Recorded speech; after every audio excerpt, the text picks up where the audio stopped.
افتخار چودھری اور قاضی فائز عیسیٰ پاکستان کے نظام عدل کو جس دہانے پر لے آئے ہیں، شاید اس تباہی کے کانٹے چنتے چنتے کئی دہائیاں گزر جائیں گی۔ کہا جاتا ہے کہ یونان کے عظیم شہنشاہ لیونڈس کے سامنے جب ایک بے ایمان جج کو پیش کیا گیا، اس نے اس کی زندہ کھال اتارنے کا حکم دے دیا۔ جج کی کھال اتارنے کے بعد اس میں بھوسا بھروا کر اس کو یونان میں لٹکا دیا گیا۔ کہا جاتا ہے کہ اس واقعے کے 100 سال بعد تک یونان میں کوئی بے ایمان جج پیدا نہ ہوا۔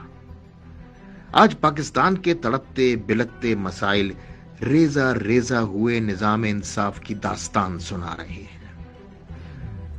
کہانی کچھ اس طرح ہے کہ قاضی فائز عیسیٰ نے 30 جنوری 1985 میں بلوچستان ہائی کورٹ سے اپنے کیریئر کا آغاز کیا۔ موصوف شروع ہی سے لوگوں کو لوٹنے میں مشہور تھے۔ جو کوئی ایک بار ان کے پاس اپنا مقدمہ لے کر آتا، پھر ایسی تاریخ پر تاریخ کی کہانی شروع ہوتی کہ سائل کی جائیدادیں بک جاتی مگر قاضی صاحب کا کیس ختم نہ ہوتا۔ سپریم کورٹ کے وکیل بننے کے بعد قاضی صاحب نے محسوس کیا کہ وہ وکیل بن کر صرف ایک پارٹی کو لوٹ سکتے ہیں، جبکہ جج بن کر وہ دونوں پارٹیوں کو کنگال کرنے کی پوزیشن میں ہوں گے۔ لہٰذا عدالتی جوڑ توڑ اور بار کونسلوں کے داؤ پیچ کھیل کر وہ بالآخر جج بھی بن گئے۔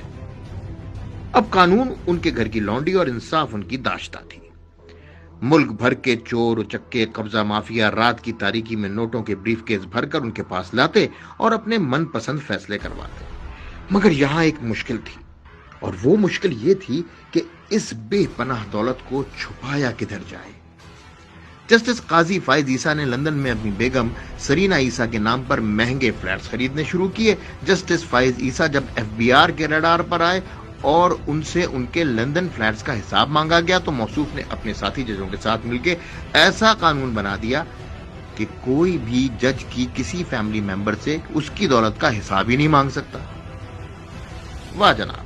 اب میں پوچھتا ہوں، یہ نظام عدل ہے یا کوئی ریڈ لائٹ ایریا جدھر جج اپنا ایمان اور انصاف بیچ کر لندن میں جائیدادیں بناتے ہیں اور کوئی ان سے پوچھنے والا نہیں؟ کتنی مزہ کا خیز بات ہے کہ جب سرینا عیسیٰ سے لندن کے فلیٹس کا سورس آف انکم مانگا گیا تو کہنے لگی یہ زرعی انکم سے خریدے گئے ہیں۔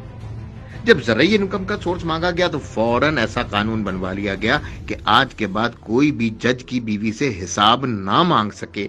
کیا یہی وہ پاکستان ہے جو قائد اعظم بنانا چاہتے تھے؟ مسلمان مصیبت میں گھبرایا نہیں کرتا۔